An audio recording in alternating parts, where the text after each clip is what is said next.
Good afternoon दोस्तों, very very good afternoon. मैं माई Khan sir, Satyam institute of agriculture and science से आप लोगों के सामने केमिस्ट्री के सॉलिड स्टेट हमारा टॉपिक चल रहा था, उसका लेसन नंबर 1 का नेक्स्ट पार्ट लेकर आया हूँ, जिसमें हम सेमीकंडक्टर या अर्धचालक को पढ़ेंगे। ठीक है, सेमीकंडक्टर या अर्धचालक को हम लोग पढ़ना चाहेंगे। सेमीकंडक्टर या अर्धचालक क्या होता है, इसके बारे में जानना चाहेंगे। देखो, अर्धचालक होते क्या हैं? वे पदार्थ होते हैं जो कम कमरे के ताप पर तो कुचालक की भांति व्यवहार करते हैं। यदि हम ताप को बढ़ा देते हैं तो ये चालक की भांति व्यवहार करने लगते हैं, उसे ही हम क्या कहते हैं? अर्धचालक कहते हैं। ठीक है, क्या कहा मैंने? कम ताप पर, कम ताप कह दो या कमरे के ताप पर कैसे हों वो? कुचालक हो। लेकिन जैसे आपने ताप को बढ़ाया, ताप बढ़ाने पे कैसे हो जाएं वो? सुचालक। तो उसे ही हम क्या बोल देंगे? अर्धचालक कहेंगे। हमने इसका एग्जाम्पल ही पढ़ा था, जर्मेनियम व सिलिकॉन, इसका एग्जाम्पल है। लेकिन देखो, अर्धचालक जो होते हैं ना, ये चालक और कुचालक दोनों की अपेक्षा क्या होते हैं? प्रभावी होते हैं। यानी लाइट बंद कर दोगे तो बिल्कुल न्यूट्रल, कोई आपका नुकसान नहीं होगा इलेक्ट्रिसिटी का, और लाइट चालू कर दोगे तो कंजप्शन होगा। ठीक है, तो ये दोनों की तुलना में अपेक्षाकृत काफ़ी प्रभावी होते हैं। लेकिन जर्मेनियम और सिलिकॉन के अलावा भी हम कुछ अर्धचालक असेंबल कर सकते हैं। जैसे आप अगर वर्ग 13 और वर्ग 15 की बात करो तो इसका असेंबल होने से अर्धचालक बन सकता है। वर्ग 13 क्या है? क्या है जल्दी बताओ? बोरोन ग्रुप है। वर्ग 15 नाइट्रोजन ग्रुप है। बोरोन क्या है? ब्रिटेन के आलगांगीय इंडिया में तेल बेचेंगे। ये क्या है? नाना पापा ऐसे सब बीमार। इसमें बोरोन को छोड़ देना है, इधर नाइट्रोजन छोड़ देना है, इधर आपको थैलियम Tl को छोड़ देना है। 3 छोड़ दें। कौन कौन से? बोरोन, नाइट्रोजन और एल्यूमिनियम। बाकी आप सबको मिलकर बना सकते हैं। जैसे आपने एल्यूमिनियम में फास्फोरस मिला दिया तो आपका अर्धचालक क्या बनेगा? अर्धचालक बनेगा Alp। गैलियम में आर्सेनाइड GaS। इंडियम में एंटीमनी बना तो InSb। बात समझ में आ रही है ना? पीछे हमेशा जो आता है उसके पीछे ड या ट लगाते हैं। तो एल्यूमिनियम पीछे फास्फाइड, एल्यूमिनियम फास्फाइड बन जाएगा। ये गैलियम, एस मतलब आर्सेनाइड, आर्सेनाइड। और ये इंडियम, एस भी होता है एंटीमनी, तो एंटीमोनाइट। तो ये असेंबल से क्या बन गया? आपका एक अर्धचालक यौगिक का निर्माण हो गया है। इसी प्रकार आप देखें तो वर्ग 12 और 16 मिल जाएंगे। एक बात दोबारा बता रहा हूँ, वे पदार्थ जो कम ताप पर तो कुचालक व उच्च ताप पर या ताप बढ़ाने पे सुचालक के भांति व्यवहार करते हैं, उसे अर्धचालक कहते हैं। एग्जाम्पल है जर्मेनियम, सिलिकॉन। अर्धचालक अपेक्षाकृत चालक और चालक से दोनों की तुलना में प्रभावी होते हैं ना। एक मैं एग्जाम्पल और दिखा देता हूँ आपको। वर्ग मैंने बताया अभी आपको, आप 12 और वर्ग 16 भी ले सकते हैं। वर्ग 12 में, वर्ग 12 के अंदर आप लोग जो है 12 वर्ग कौन सा होता है? आपको सभी को याद है हमारे पास कौन सा ग्रुप है? हाँ, जिंक, काटे, मरकरी। जिंक, कैडमियम और मरकरी। 16 है और स्टाइल से टीपो। ठीक है, ये आपके पास ग्रुप है। तो इसमें आपको कुछ नहीं करना है, केवल पोलोनियम वाला टॉपिक को ही छोड़ना है। बाकी आपको असेंबल करना है, जो आपकी मर्जी पड़े वो कर सकते हैं। जैसे आपने जिंक को डाल दिया सल्फाइड तो ZNS, ये आपका अर्धचालक बन गया। CdS बना दो, है ना, CdAc बना दो। आधी बात समझे? ZNS जिंक सल्फाइड, CdS मतलब कैडमियम सल्फाइड, CdAc मतलब cadmium selenide. Zinc sulphide cadmium sulphide, cadmium selenide. ठीक है, ये आपका समझ में आया सभी को। चलो इसके बाद मैं आपको लिखाता हूँ, इस टॉपिक को आप लिखेंगे सभी। चलो लिखें सभी, चलो लिखते हैं, लिखो सभी। अर्धचालक टॉपिक डाल लो, सेमीकंडक्टर, और लिखो ऐसे पदार्थ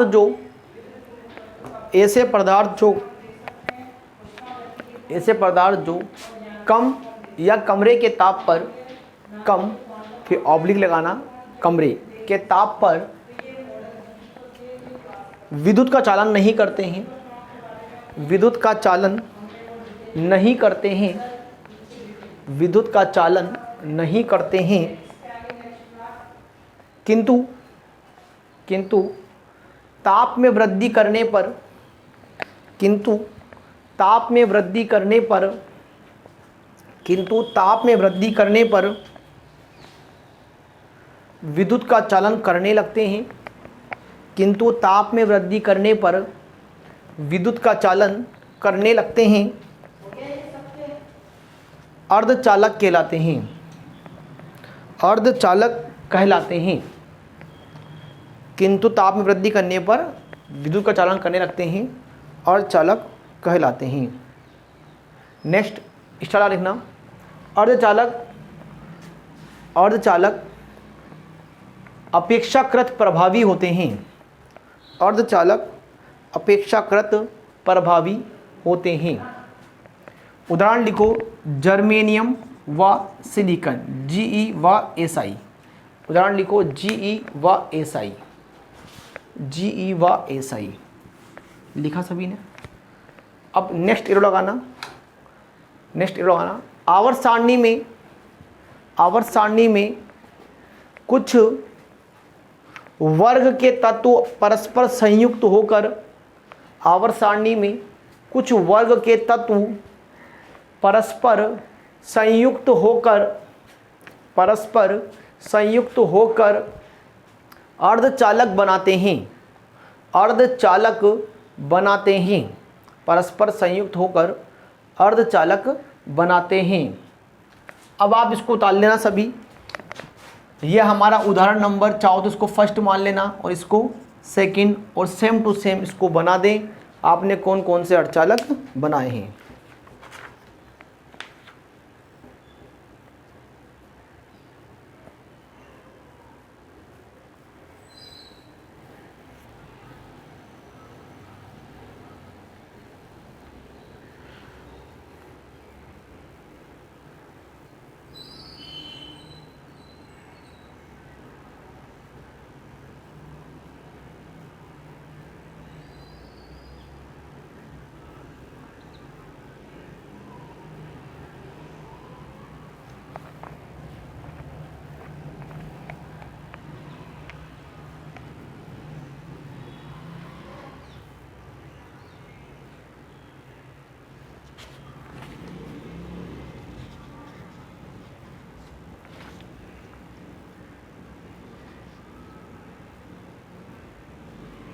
लिख लिया सभी ने? जल्दी लिखें।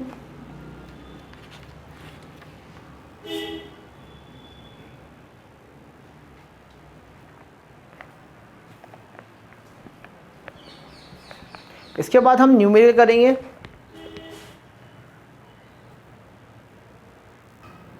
देखिए, अब नेक्स्ट मैं आपको एक क्वेश्चन करवाऊंगा। क्वेश्चन आपके सामने यहाँ लिखा हुआ है, बी तत्व के परमाणु FCC CCP क्रिस्टल जालक बनाते हैं। ए तत्व के परमाणु चतुष्फलक की रिक्ति के एक तिहाई भाग को घेरते हैं। तो यौगिक का सूत्र क्या होगा? देखो, FCC जहां लिखा है तो FCC में अवयवी कणों की संख्या कितनी होती है? 4, है ना। तो क्या कहेंगे आंसर जब मैं इसका सोल्व करने जा रहा हूं आपके सामने, तो बी कणों की संख्या आप जानते हैं FCC और CCP में कितनी होती है? अभिकर्ण संख्या 4 होती है। पता सभी को 1/8। Into 8 plus 1/2 into 6 equal to 4। समझ में आ गया। अब इसने आपसे कहा है ए तत्व परमाणु चतुष्फल की रिक्ति का 1/3 भाग घेरते हैं, है ना। तो ए तत्व के परमाणु, तो ए कणों की संख्या, एक तो कुल कण कोने कितने होते हैं 8, प्रत्येक घेर रहा है 3, तो 8/3 ये निकल गया। अब रिक्ति कौन सी, चतुष्फल की रिक्ति, तो चतुष्फलकीय रिक्तियों की संख्या कितनी होगी, 4 तो कण है और प्रत्येक घेरता है 2 का स्थान, तो 4 दूनी 8 हो जाती है। ठीक है, हालांकि इसको निकालना जरूरी नहीं था, चतुष्फल की रिक्तियों की संख्या निकालना आपको जरूरी नहीं है, लेकिन मैंने आपको बता दिया है। बात करेंगे, देखो हमारा ए आ गया है, बी आ गया, उसने कहा सूत्र क्या है, तो ए अनुपात बी बराबर ए कितना है 8/3, बी कितना है 4, तो ए अनुपात बी बराबर एलसीएम कितना आ जाएगा इसका 3 आ जाएगा, सॉरी, तो एलसीएम आ जाएगा इसका 3। ऐसा कर लेंगे ना, 1/3 प्लस अनुपात 4, तो एलसीएम आ गया 3, 8/4 3 12 हो जाएगा ना, हुआ कि नहीं हुआ, तो 8/12 16 हो जाएगा, ये भी गुणा हो जाएगा, 3 से गुणा कर देंगे ना भाई, व्रज गुणा नहीं हो गया ना, 8/12। ए अनुपात बी बराबर 8 को काटेंगे कितनी बार कटेगा, ये 2 से कट जाएगा ना, 4 से कट रहा है, 4 दूनी 8 और 4 दिया बराबर 2/3, तो ए कितना है 2 और बी कितना है 3, इसलिए A2B3 सूत्र होगा, क्या होगा, A2B3 सूत्र होगा। एक बार समझना, एफसीसी में कितने कण होते हैं 4, तो बी तो हो गए 4, ए कितना है 8 कोने होते हैं, प्रत्येक कोना गिन रहा है 1/3 भाग, है ना, तो 8/3 हो गया। ठीक है, सूत्र निकालना था 8/3 अनुपात 4 ए और बी का हो गया, सोल्व कर लिया, ये 2/3 आया, अनुपात बी, तो ए कितना दिख रहा है आपके लिए, इसके लिए 2 और इसके लिए 3, तो A2B3 सूत्र होगा। और चतुष्फल की रिक्ति संख्या कितनी होती है, 4 × 2 के हिसाब से निकाला है मैंने। ठीक है, 8 सही है, उतार लें सभी जल्दी से इसको।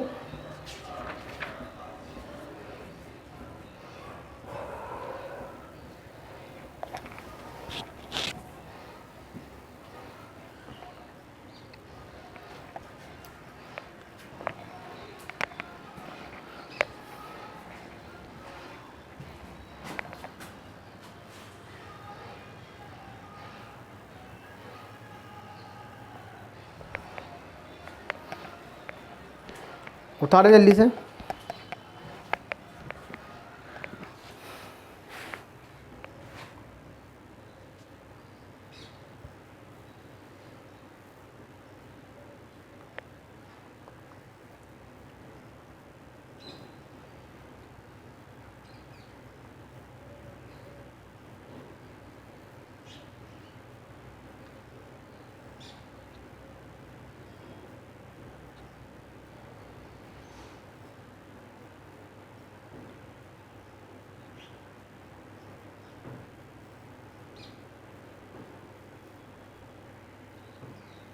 चलें, इसको आप रिवाइंड करके फिर देख सकते हैं।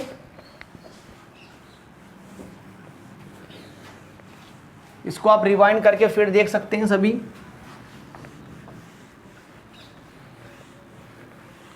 ना टाइम नहीं होता है, 30-40 मिनट की वीडियो होती है। चलें, टॉपिक आएगा अब परमाणुवीय या बिंदु त्रुटि। परमाणुवीय या बिंदु त्रुटि, त्रुटि माने दोष, त्रुटि माने क्या होता है, दोष होता है, डिफेक्ट, दोष।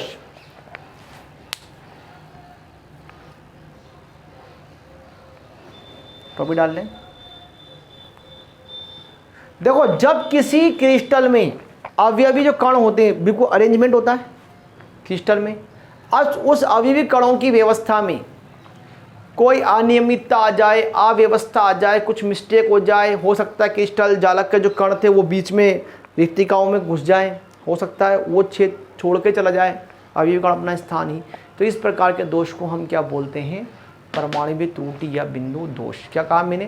क्रिस्टल जालक में अवयवी कणों की व्यवस्था में अनियमितता आ जाने से जो त्रुटि या दोष उत्पन्न होता है उसे परमाणु बिंदु त्रुटि कहते हैं। यह मेनली रेखीय दोष होता है क्योंकि हर एक सीक्वेंस में जमा होता है, उसमें से क्रिस्टल जाता है या अंतराकाश में आता है, इसे रेखीय दोष भी कहते हैं।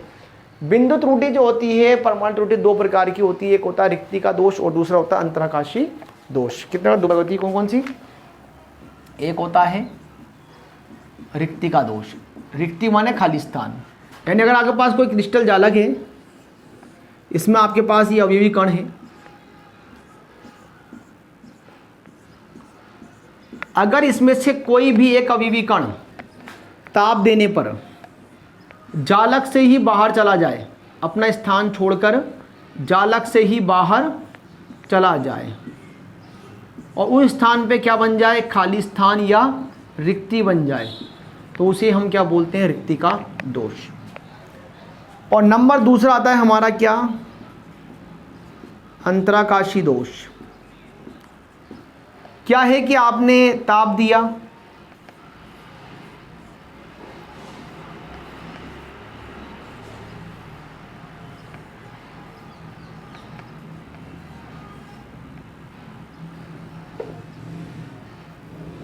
ठीक है, ताप देने से क्या हुआ?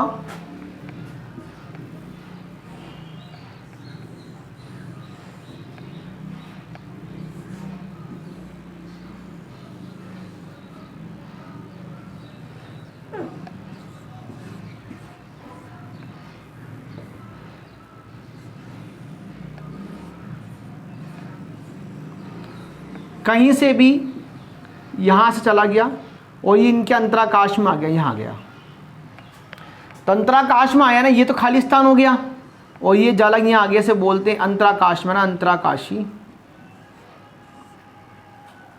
क्या लिखा आपने इसको? अंतराकाशी, अंतराकाश में, ठीक है। इस प्रकार दोष को हम क्या बोलेंगे? अंतराकाशी दोष कहेंगे। तो लिखना है इसके अंदर, परमाणुीय बिंदु त्रुटि में जब किसी क्रिस्टल जालक में अवयवी कणों की व्यवस्था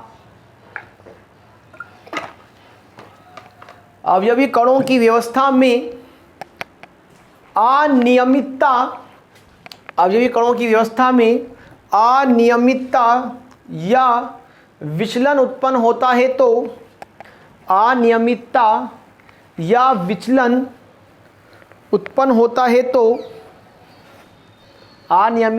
विचलन उत्पन्न होता है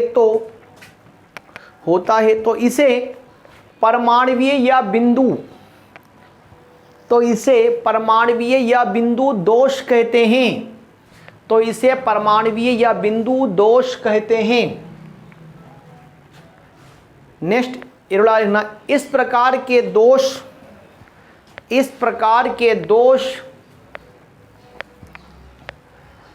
रेखीय दोष भी कहलाते हैं। इस प्रकार के दोष रेखीय दोष भी कहलाते हैं।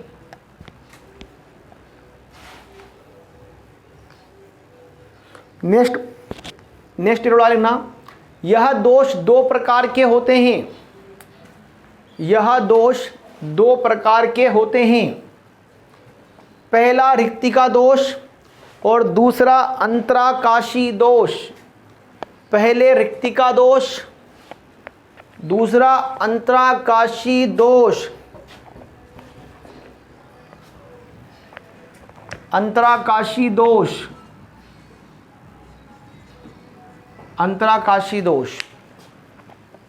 फर्स्ट डालें सभी टॉपिक। पहला रिक्ति का दोष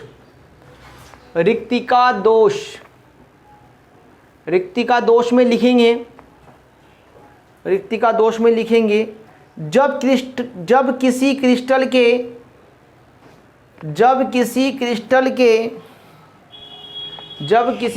के ताप या दाब में परिवर्तन किया जाता है, तो ताप या दाब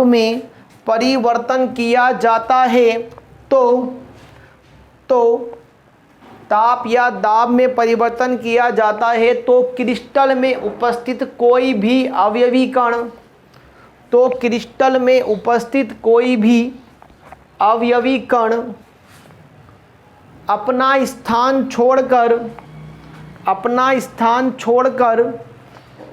क्रिस्टल के बाहर चला जाता है, अपना स्थान छोड़कर क्रिस्टल के बाहर चला जाता है, क्रिस्टल के बाहर चला जाता है तथा उसके स्थान पर रिक्ति बन जाती है, तथा उसके स्थान पर रिक्ति बन जाती है।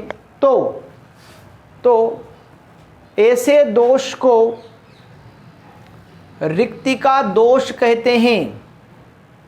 तो ऐसे दोष को रिक्तिका दोष कहते हैं। रिक्तिका दोष कहलाता है। सभी ने लिख लिया? सभी ने लिखा नहीं लिखा? लिख लिया होगा। चलो इसके लायक जगह छोड़ देना, 4 लाइन, फिर बनाने का मैं टाइम दूंगा जितने सेकंड बोला। अंतराकाशी दोष, अंतराकाशी दोष इसमें लिखेंगे। वही बात है, देखो वहां चला गया, छोड़ के अंतराकाश में आना है। लेकिन जब किसी क्रिस्टल जालक के ताप या दाब में परिवर्तन किया जाता है, जब किसी क्रिस्टल जालक के ताप या दाब में परिवर्तन किया जाता है या ताप या दाब में वृद्धि की जाती है, तो ताप या दाब में वृद्धि की जाती है तो क्रिस्टल का अवयवी कण अपना स्थान छोड़कर, तो क्रिस्टल का अवयवी कण अपना स्थान छोड़कर अंतराकाशों में चला जाता है। तो क्रिस्टल का अवयवी कण अपना स्थान छोड़कर अंतराकाशों में चला जाता है, अपना स्थान छोड़कर अंतराकाशों में चला जाता है। तो ऐसे दोष को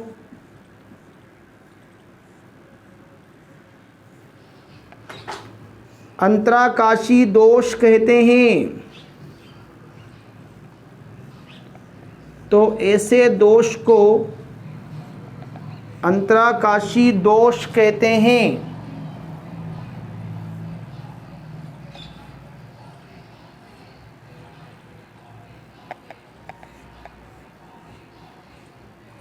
बनाएंगे सभी देखकर इसको। चलें इसको बना लें सभी।